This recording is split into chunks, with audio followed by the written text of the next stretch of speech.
Hi everybody, this is SonicReaver again with Louder. Say hi, Louder. Hi. And we're commentating on the Game 3 between Sadist and Gretorp. The map is Gaema Gowon, and both players are playing Terran. We have Gretorp as the green Terran in the left spawn location, and we have Sadist in the right spawn location. And since it's the first time we've seen this map, I'm going to go ahead and reveal the map. And I absolutely love, and this is actually seen Gaema Gowon, and I love this map. I used to play this map a ton back in the BGT days. Back in, boy, when did this map come out? 2003-ish, around there. Anyways, I just love this map. You have the main base. I think it might be older than that. Is it older than that? Well, seeing Gaema Gowon, I think it might be. how old it? Well, Gaema Gowon came out in like 2001, 2, and then seeing Gaema Gowon came out in 3. It's a long time ago. My memory's a little fuzzy. But moving past that, you have the main bases, which is on the high ground here. Wide, huge main bases, so you have plenty of room to build whatever it is you need to build. And then you have your natural expansion with the gas just down your ramp. And there's actually a mineral-only expansion right behind your natural expansion. And Zergs love this because then they can get 3 base very easily. But as a Zerg, you have to be careful because there's lots of different avenues of attack.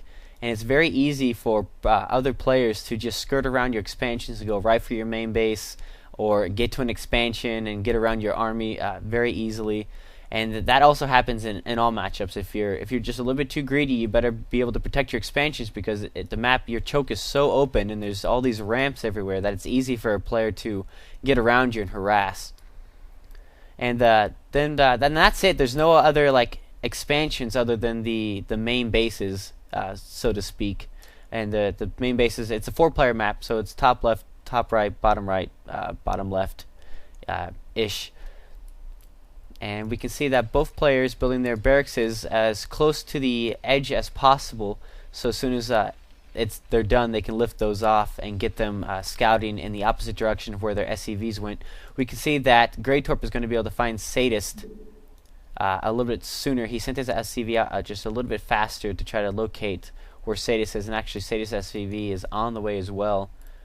And since those racks finished, they're going to build those Marines and then lift off and fly across the entire map to see what build orders each player is doing.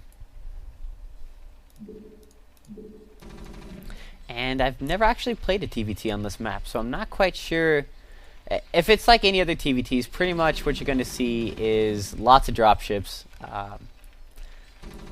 especially with a huge middle like this. If one Terran player somehow manages to own the middle of the map, have total map control, and the other player has dropships, the player with dropships will be much better off because he can get his army to places a lot quicker than a player who does not have dropships, obviously. Yeah, this is definitely a drop map. With TVT, like you said, you generally don't have any other choice. And once you move past the very early game, tanks and turrets just make it impossible to walk up and attack. One of the really interesting things about this map, though, is how easy it is for you to go out and basically secure 3 more bases. I think that we're going to see a lot of expansions if it goes into a long game. Oh, but look, we have some cheese right there at 6 o'clock. We're probably going to be seeing some hardcore vulture harassment from Sadist then. The only reason why you build a factory, I mean, really that close, is no one does a siege tank rush. Come on. It's going to be hardcore vulture harassment. And Gretorp, if he doesn't scout this, most Terrans, what they like to generally do is, and as you can see what Gretorp is doing, he's going for his 2-fact build here. And he'll probably go into an expansion after he sets up a little, either does his harassment or whatever he's planning with those 2 facts. But a lot of Terrans do that 2-fact and to expand. He's about to find the factory.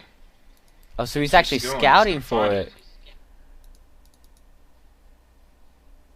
Oh, and did the Marine see it? According to my sight range, he's just like right outside it, outside that range. He's close. Oh, he's real close.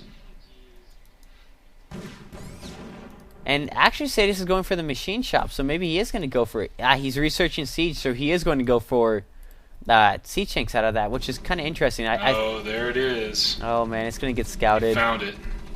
I was going to say, going for a second machine shop like that, it just delays your rush or any kind of cheese play you might be doing that much longer, and as you can see, Sadist not able to get units out of that factoring time. That's a shame. That's game over right there.